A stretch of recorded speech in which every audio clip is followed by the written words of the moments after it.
All right, so let's do that.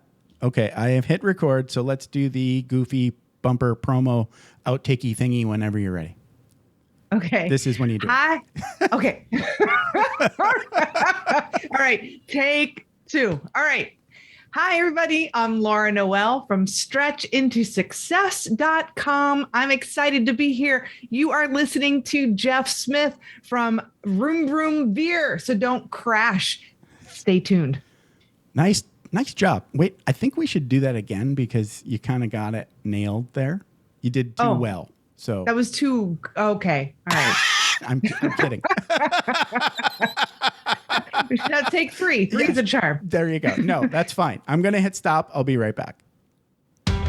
Are you ready to thoughtfully steer away from your revved up, frenzied, and far too often scripted life? Then welcome to Vroom, Veer with Jeff Smith, where he guides you down the road differently traveled by sharing unique experiences with guests who have managed to shift away from a life stuck on cruise control and veered their way into a more authentic and fulfilling one in all sorts of interesting and kind of remarkable ways. Get ready to Vroom, Veer with your differently traveled road chauffeur, Jeff Smith.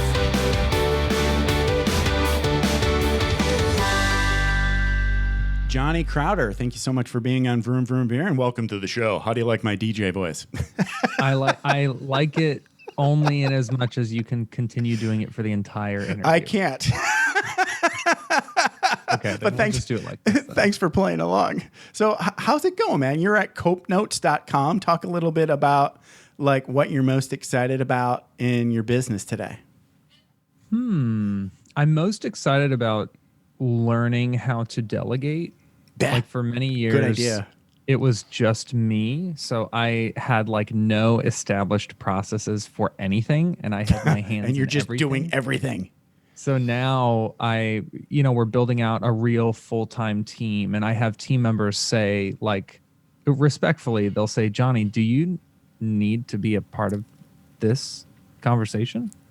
And I'll stop and think to myself, like, well, I always have been historically, but I guess now that you're the account manager, I don't need to do this anymore. And it's kind of, I have all these it's hard mini revelations, like, if I can trust you to do this, then I have 30 minutes back in my schedule that I can use to do my job, which is great because I've spent a majority of my career as a CEO and founder doing other people's jobs. So it's cool to find out what my job is by process of elimination as I assign tasks to the people I've hired. You know, it's a really strange process. It's weird, right?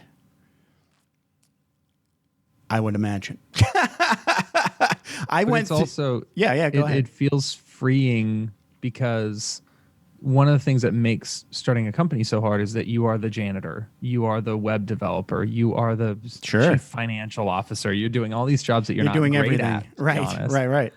And then as you hire people and you kind of let them run with stuff for the first few months, of course, they might drop some balls or get some things confused, but you realize, like, I really can trust people with my baby, and it's okay. Like, they're not going to ruin your whole business because they got a quote wrong or whatever. Like, these things happen, and it's teaching me to not be as controlling, like this helicopter boss. Totally. I don't want to be. Right. It's a learning process for sure. Just learning how to let go. Yeah. I would have to say, like, I went through that when I was in the military because, like, I would say one of the best things the military does that people probably that worked in the military have no clue about is, like, from day one, they're teaching you are a leader. Everybody's a leader and everybody's a follower. And when to play which role, right? I think like most civilians don't have this level of indoctrination into you are a leader, okay? Right? And it's amazing. But so, like, you're listening to that, right? Like, all the way up until you get to that day where they actually make you a no kidding leader. And they go, Jeff, you're ready, right? Somebody that you know and respect comes up to you and says, I want you to take over this shop. And now you're in charge.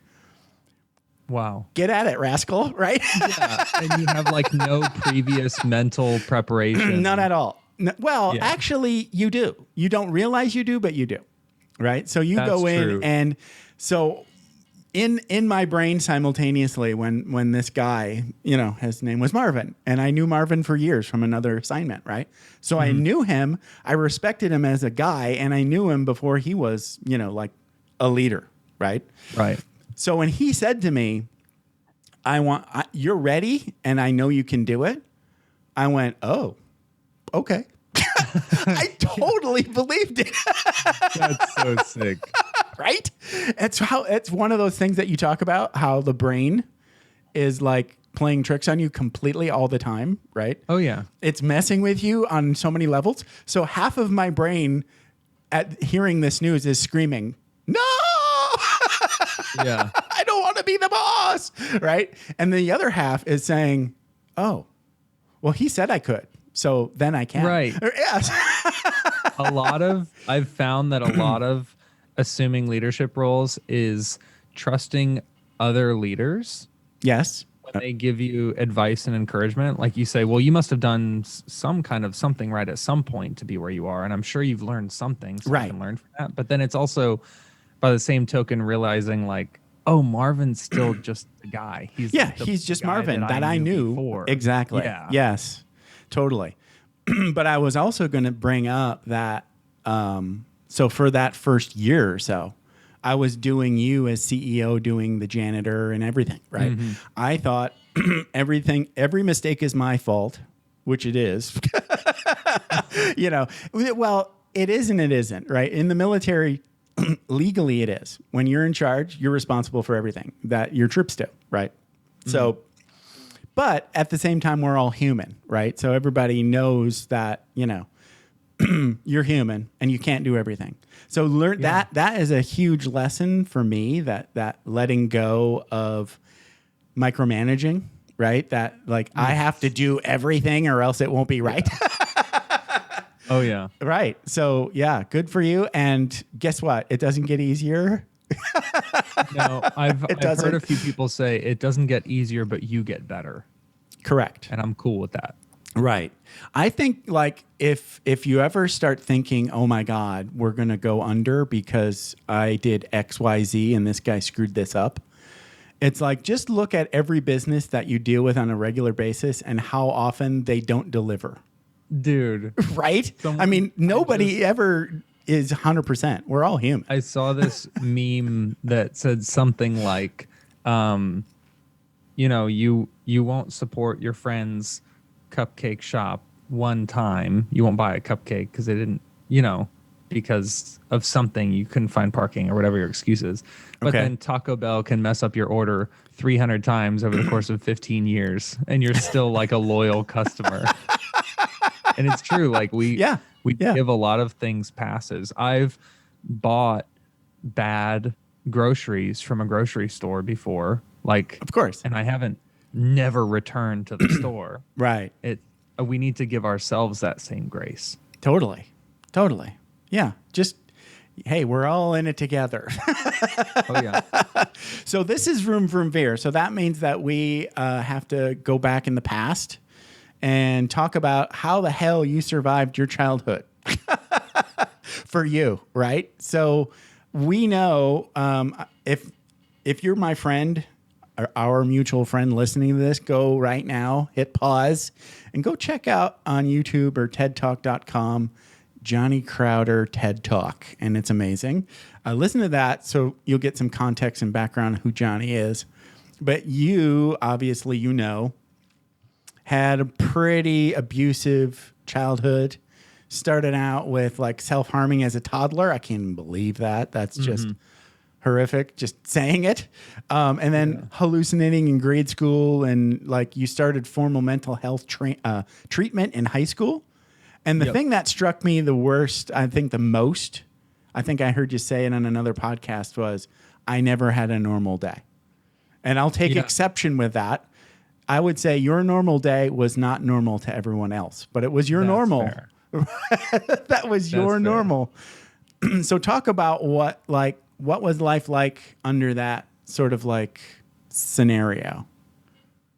I always try to be real careful when I share about this stuff. So I will purposely not talk about any specific instances of abuse or anything. Yeah. That's fine. just so listeners have a sense of context of what it looked like for me. Right. Perfect. I was definitely fearful to leave my bedroom, and I shared a room with my little brother, actually. So wow. My little solace was my bed. Okay. Which was a single bed that was kind of like my zone where I could like get under the covers and it's like your safety fort. Yeah. So your fortress of safety. I was the kind of kid who would like get books and like read them in bed, or I would get I had an FM stereo where I would like get it and listen to music. I had a cassette player and I would listen to music. So a lot of times it was like I would turn to art or writing or reading or painting or drawing or listening to music or something as a just solitary sort of escapes. Yeah, like I don't like using the term escape, but I actually think it's fitting here. Like in many ways I wanted to experience something that wasn't my living situation. Totally. And art and creativity afforded me that kind of way to participate in something that wasn't limited to my, because keep in mind when you're a kid, the world is very small. Like you don't understand that Vietnam is a country, right? You don't know that a beach on the other side of the state is even a beach, because in your mind there's only one, and you saw it on National Geographic or something. So that's the beach. That's the only one, right? Yeah. The world is like very small, and I think art and music and books kind of opened up my mind to kind of imagine that the world was bigger. And both of my brothers were more like your all-American, like football throwing, beer drinking, truck driving. Like they're men. Yeah. I was like playing guitar and auditioning for plays and stuff, and I just didn't quite fit in. So it made art all the more important to me because it was difficult for me to connect with my family. Interesting. Okay. Yeah, and I guess that's, again, like another form of coping, right? You were coping with a very, very, abusive, stressful scenario. I think normal people, normal is a weird thing because I think everybody's, what I would say, and I don't want to take anything away from your experience because it's horrible, okay? Everybody, me included, went through, I think human childhood is traumatic. It's just a matter of degree, right? I know, like, I might probably need therapy. Everybody, I think, might probably do some therapy just to go fuck around with those things that you don't have any clue about. But I remember as a kid, and this is like grade school kid, right? Like I was a sleepwalker, right? And a bedwetter, right? Everybody wets the bed a little bit, but I took it to an extreme. I have no idea why, right? But I remember freaking my parents out. I think I combined the two while I was still pretty young, like in grade school or maybe even before, I don't remember. But I remember sleepwalking and then opening up a drawer where I kept my underwear and then peeing on my underwear. Thinking in my head, I was going to the bathroom in the bathroom, right? And then my mom came in and went, "Why are you peeing on your underwear?" And yeah. And I freaked out. I was like, I didn't even know I was there, Yeah. And that's traumatic for a little kid. It's like, I don't know what's going on. I don't know why I'm not in bed right now. And I don't know why I'm being in my underwear drawer. Right. I don't know what my underwear did to deserve this. Correct. So, again, any therapists out there, help me unpack that, please. Hit me up on Twitter. Emails from people saying, I know exactly what happened. Yes, all the Sigmund Freud stuff coming out your head at your mother and you wanted to kill your father. Yeah. Anyway. Okay, so let's talk about what high school is like in general terms. I know you were already getting formal treatment, but you were also trying out for plays and stuff, right? And doing music. And so just talk a little bit about high school. high school was tricky because in middle school, at least I had my little core group of friends that I had gone to elementary and middle with. Okay. So I had some level of like community or belonging in that little like microcosm Gotcha. that I had created. Sure. And it was important for me to feel safe in that because I didn't feel safe in my house. Right. So having that little safe community outside of my house was really crucial to me, especially because it was the safety in numbers thing, right?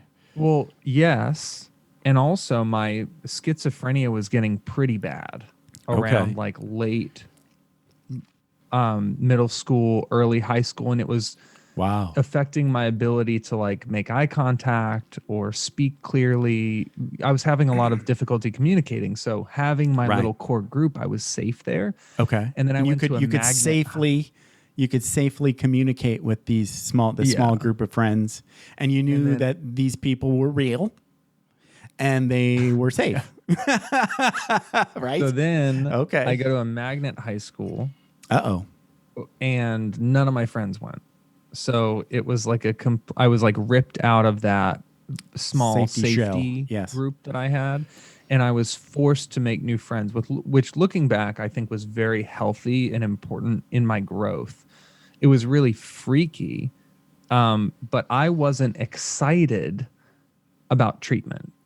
Like, keep in mind, during this period of my life, I am dreaming about ending my own life. Right. Like in my early, middle, teenage years. And I had no interest in like being alive, much less making friends and pursuing hobbies or, I wasn't really developing a lust for life. I was more just like annoyed and frustrated because at this point, so we talked a little bit about schizophrenia.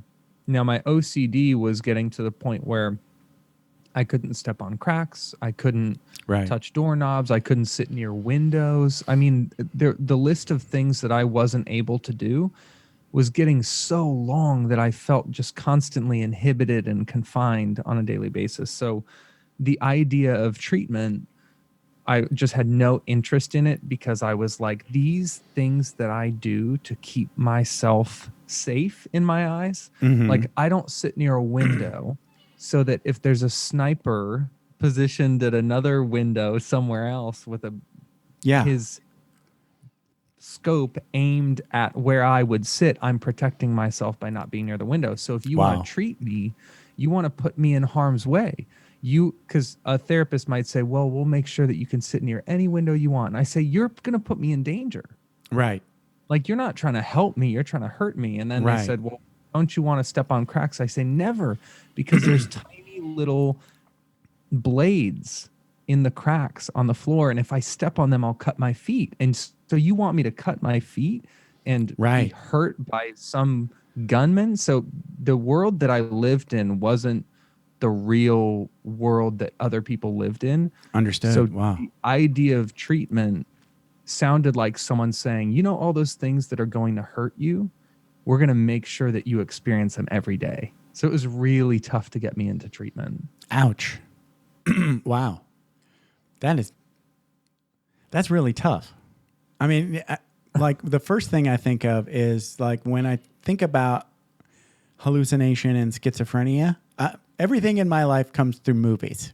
So I think of A Beautiful Mind, right? So talk about like, have you ever seen The Beautiful Mind, Russell Crowe movie? I have, but it was so long ago that I don't remember. Okay. So that is like, it was specifically designed to be trying to explain to an audience what it would be like to live with schizophrenia and seeing people. That's a tall order. It is a very tall order because half of the movie, you think all these people are real.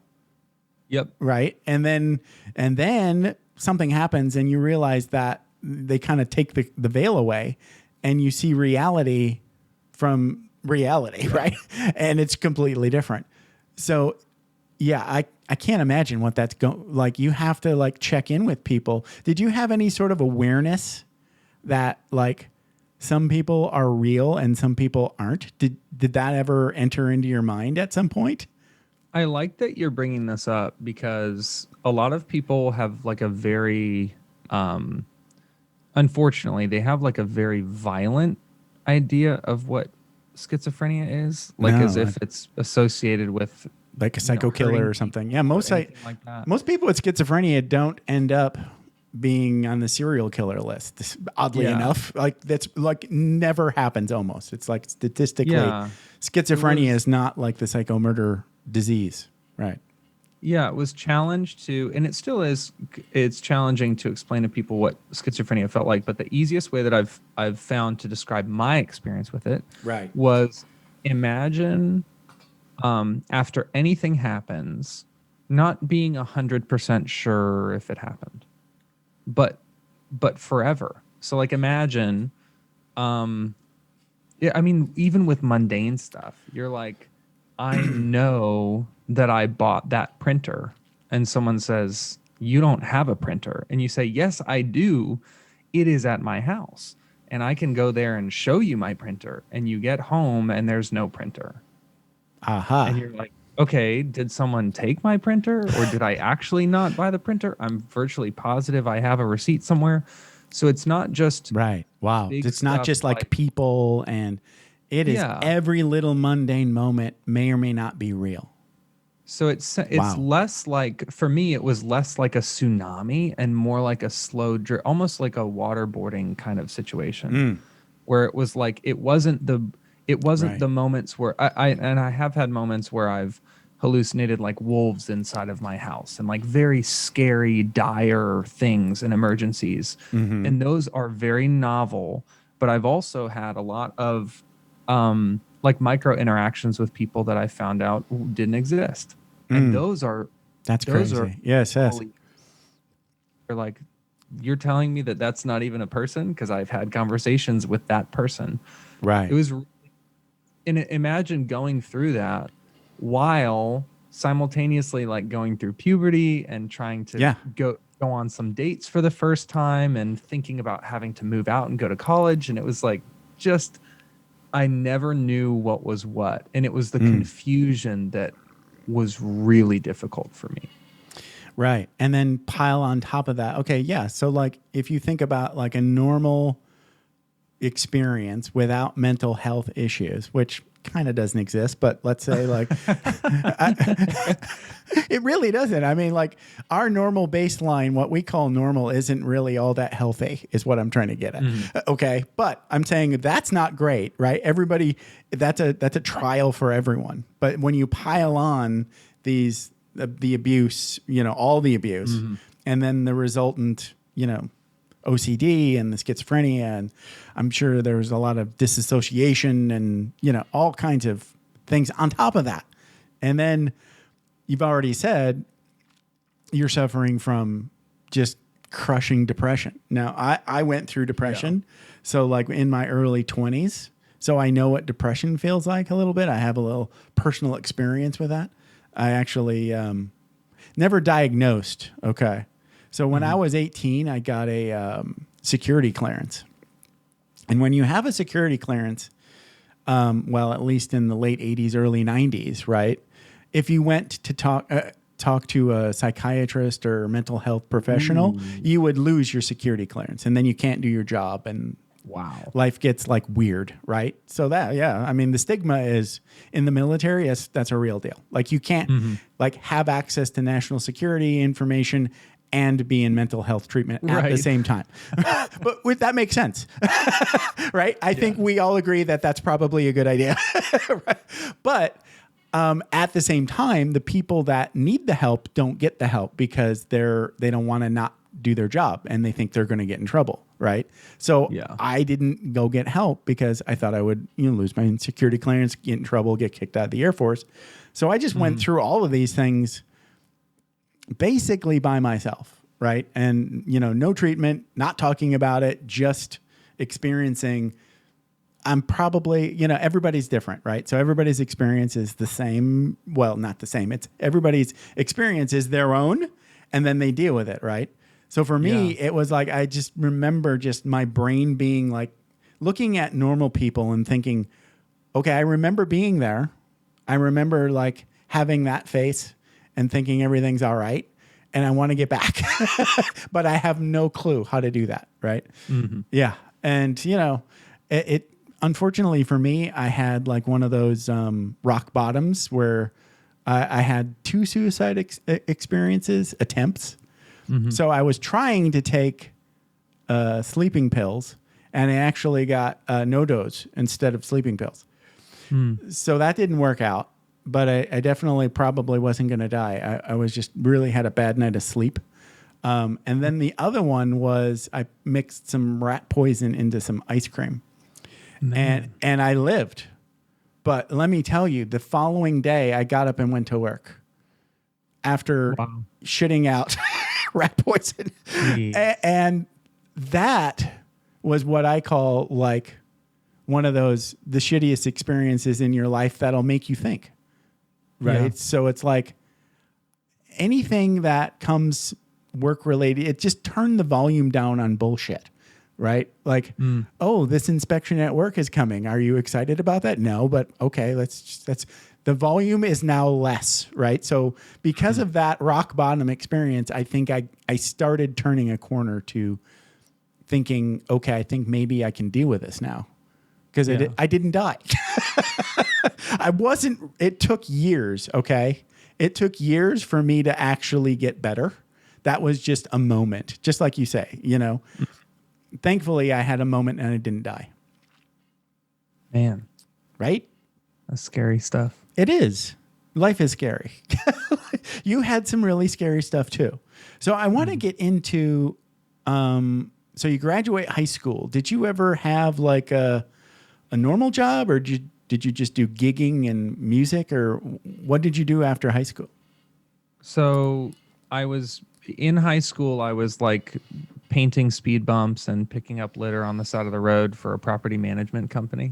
And then I would work at a fireworks stand around July 4th and New Year's and stuff. You were odd jobbing. Gotcha. Yeah. Right. Lots of that. All right. Craigslist stuff and raking leaves and, just doing whatever I could to get some kind of money coming in. Okay. And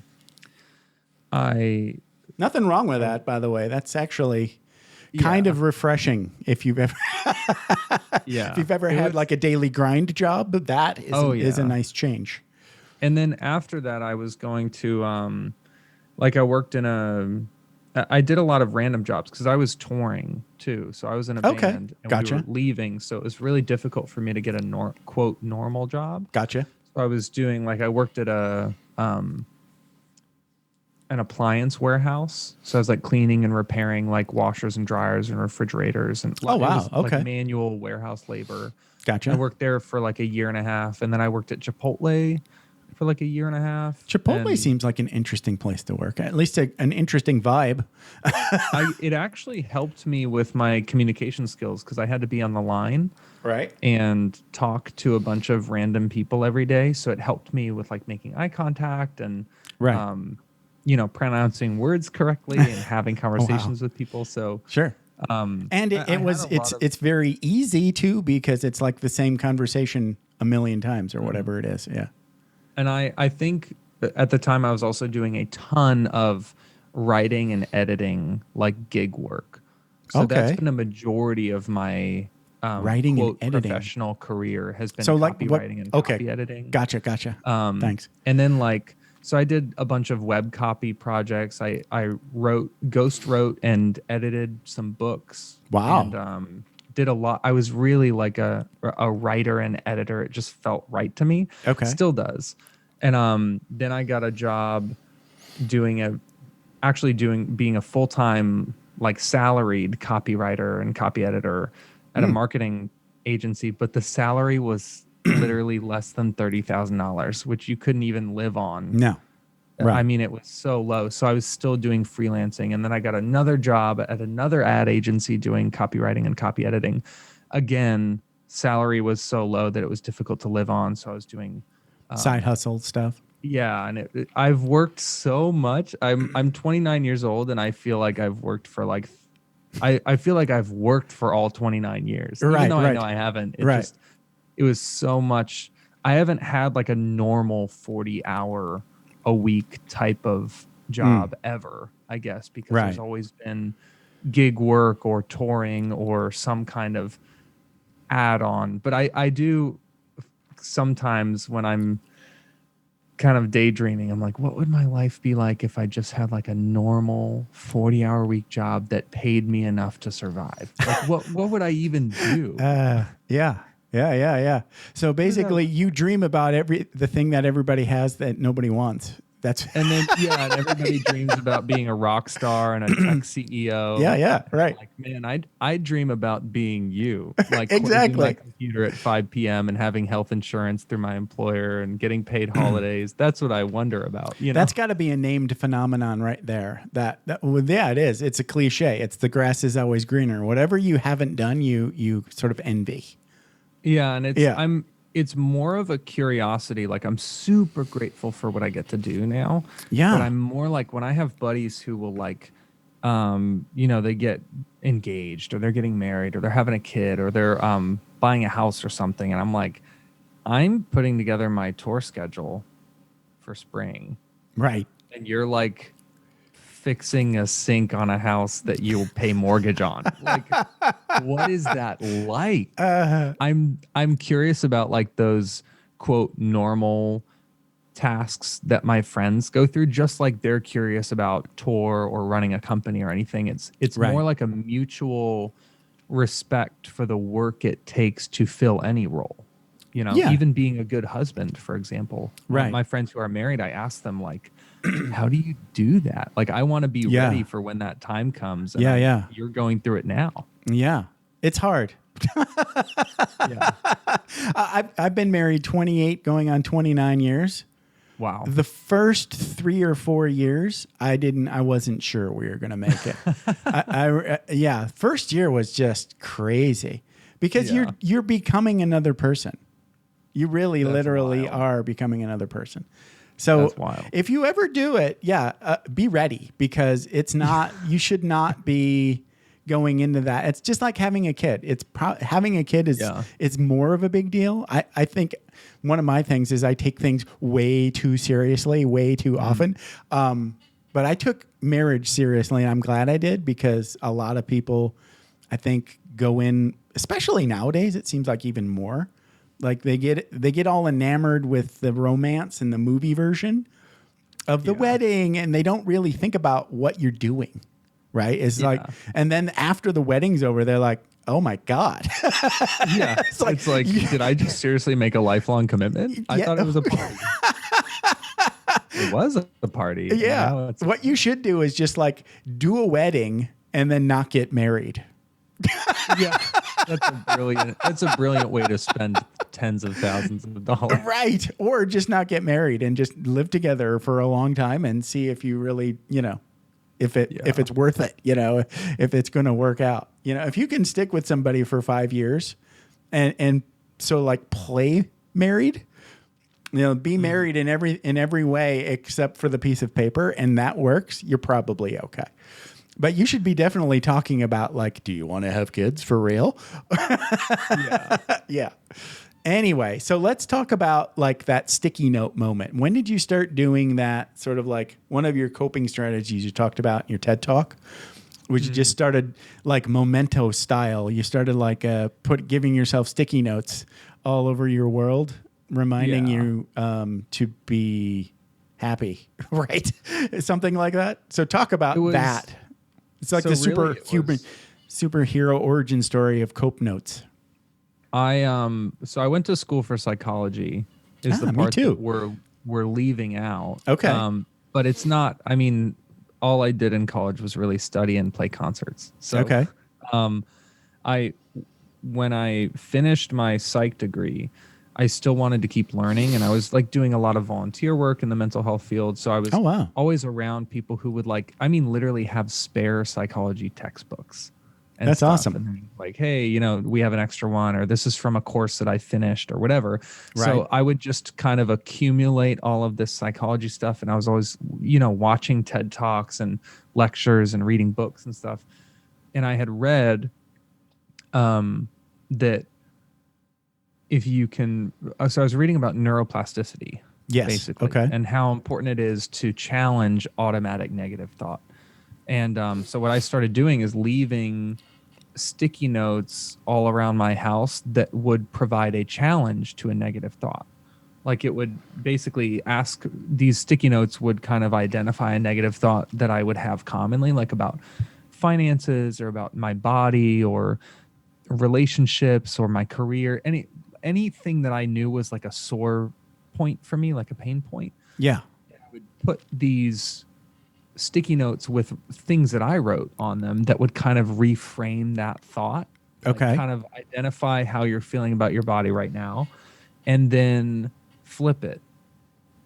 Like imagine the opposite thought.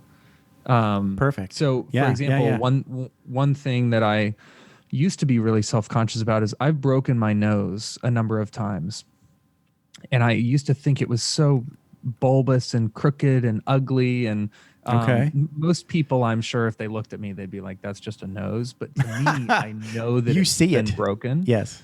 And so a reframe might be like from, oh, my nose is so crooked and everybody knows that I broke it. And then if they look, I'm covered in tattoos, so they might think like, oh, he probably got in a fight because he's not a good person. And I would like run down this dialogue with myself about how people didn't like me because of how I looked. And then a sticky note might say like, imagine how your nose might be a conversation starter with someone. And they might be curious, like, hey, what happened? You're like, oh man, well, I was in tour in New York. This was years ago. And it might actually lead to a connection. Or another way to reframe it is maybe no one gives a crap about what your nose is shaped like. So I would keep trying to reframe these negative thoughts. And those sticky notes were all around my house. So if I was like cooking, I would see one. If I was putting on my shoes, I would see one. I kind of tried to like guerrilla warfare my way into challenging those thought patterns. That's amazing. So like my version of sticky notes is my wife. That's a lot more expensive than sticky notes. So are you familiar with the old movies with Peter Sellers and the Pink Panther? They're super old. You probably don't. Yeah. Oh, you do? Oh, yeah. Do you ever remember when he would like suddenly out of the blue when he's walking around get attacked by Kato? No, I don't remember that. So Kato so we're talking about Inspector Clouseau, right? And he's this famous French detective, whatever, right? There's a bunch of movies. Peter Sellers plays him. And the character hires Kato as his sort of like valet, manservant, whatever, right? Mm-hmm. But he also is a martial arts expert and has hired to sneak attack the inspector on a regular basis. And then they have a fight and the phone rings and Kato picks it up, right? And they so Kato is always keeping him on his toes, okay? Yeah. By attacking him physically. Yeah. Not really. No, you were just like, so your Kato is like the good version of Kato, right? It's like I'm gonna get attacked by something positive, like a positive reframe. Yeah. So like my wife is my Kato, right? So because of her and her nature, everybody's got pet peeves, right? And she ticks all of my buttons, right? And like just the other day, I couldn't find the what was it? It was karage powder because I was going to make myself some Japanese chicken karage out of chicken wings. And we decided it was going to go here, right? And I went there and I was like, damn it, where did you put the karage powder? And, I looked and I couldn't find it. And I was like, Kato, right? But that's just a small, stupid example of how my wife is, helping me find inner peace through her just being her, right? So that was my reframe. It was like, yes, I could continue to be mad at my wife or just laugh about it. Anyway, okay, so how does I know you talked about habituation. So eventually you stop seeing those stickies, right? So what do you do about that habituation kind of situation? Well, I had just realized that I stopped seeing them because sometimes someone else would talk about, like, what is that sticky note about? And I'm like, oh shoot, I've seen it so many times that I forgot it was there. Right. Yes. So, Which like, happens. blends in. Yes. That's a natural brain function.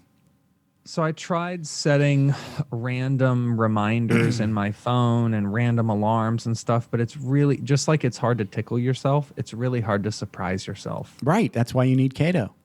Yeah. So I was trying to think of how I could build a system that could surprise me.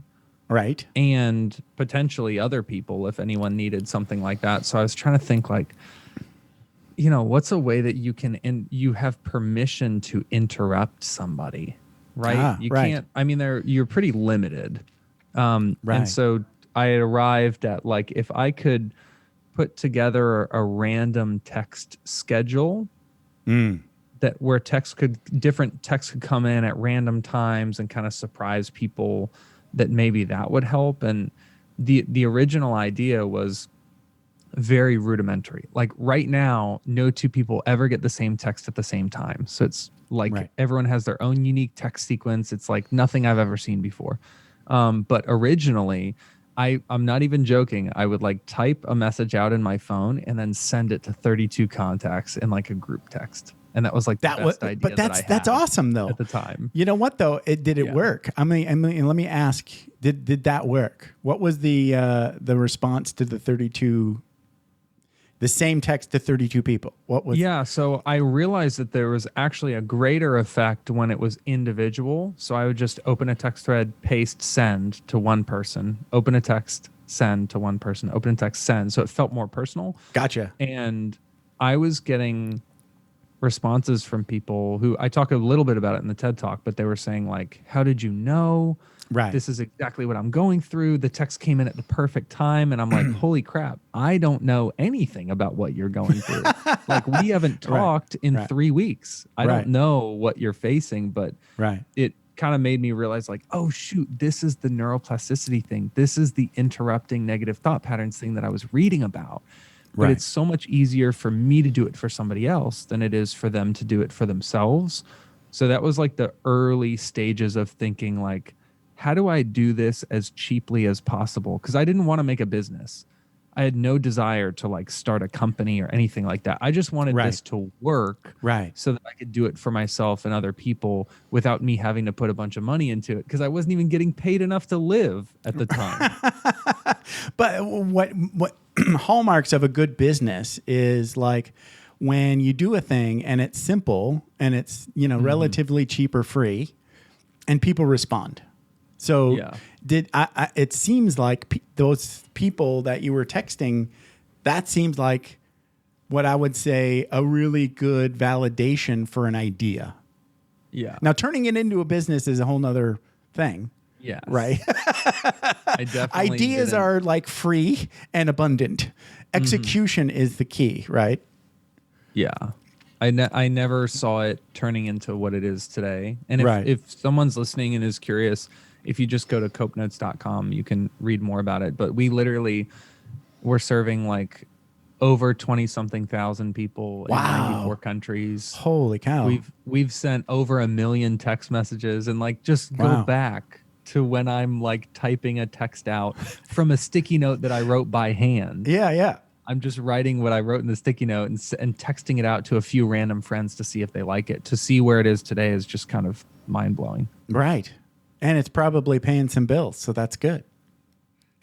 Oh man, the hard part, we need to have a whole separate talk about how financially complicated it is to run a business and hire employees. Because at the time, I'm not even joking, when I started Cope Notes, I was like, if the company makes 40 grand a year, then I could probably afford my own place in Tampa and be able to pay for my own groceries and health insurance. Right. Car and everything, and maybe even have a couple $1,000s left over to put into savings when all is said and done. Sure. Tampa's a pretty expensive market to live in. Right. And then I didn't realize that like your business has bills and costs of its own. So I was like, all we need is 40 grand in revenue. And then at the end of like our first and second year, I was doing the math and I'm like, holy crap, so much of all the money that we make goes to paying to run the company. Right. I need to do so much in revenue. Yeah. Rude awakening. But that's okay. I think your mind was in the right place, right? You're like, I'm trying to figure out what I need to live on, right? And that is like a huge thing. It's a completely different question. It's the wrong. You're solving the wrong problem. That was the thing that you did. Yeah. Yeah. I actually didn't even plan on quitting my agency job. Like I wanted to stay and become a creative director because I was like, man, I have a better chance of working my way up to $40,000 a year through the company that I already work at. Right. Than trying to start my own company and hope that the revenue gets high enough. So I only actually quit my agency job to start Cope Notes when I was volunteering my time at Cope Notes. And actually I only added myself to payroll a few months ago. Wow. And I've run the company for like 4 years. So it's been for free. Yes. Yeah. It's been really challenging on a personal financial level. But at the time I was working like 50 hours a week at the agency. I was volunteering roughly like 30 hours a week on Cope Notes and just falling apart because we're touring. My band is touring full time during the season too. So I'm like working remotely and then filming music videos and putting out records and going on tour. And I'm just at some point you're living on a bus, you're living in hotels, you're staying up way too late. Not even. Okay. Buses and hotels are for, rich bands. Gets expensive. Okay. So you're just driving around. We were in a 15-passenger van. Wow. Living in it, like sleeping in it every night. Oh my goodness. 80 hours a week. And I was just like kind of exploding. So sure. I only quit my agency job to run Cope Notes full time when we had a chance to contract with a school district. And they said they had some type of clause that they can't work with a business that doesn't have a full-time CEO. Oh, right. Something. And I was like, I kind of can't be full-time because I don't have any freaking money. And then I just was like, this is too great of an opportunity and I'm going to quit my agency job and pray that this was the right decision. And I thought like in a month or two, I'll probably make enough to cover my salary or whatever. And little did I know I wouldn't pay myself for the next like 3.5 years. Yeah, I'm glad nobody told me that because I never would have quit my agency job. See, there you go. Hey, this has been amazing. I don't want you to miss your hard quit here. So as we wrap up, talk a little bit about how people can best get in touch with Johnny Crowder at copenotes.com. Yeah. So copenotes.com is your best bet. That's like your one-stop shop. You'll learn all about us and what we do. And also, I have a website, so it's johnnycrowder.com. So that has more information about like speaking stuff. I do a lot of public speaking now. Okay. And then if you're a social media person, I am on Facebook. I am on LinkedIn. And then I am on Instagram at Johnny Crowder Loves You because I do. Aw. Johnny, this has been a blast. Thank you for hanging out with me for about an hour. I appreciate it.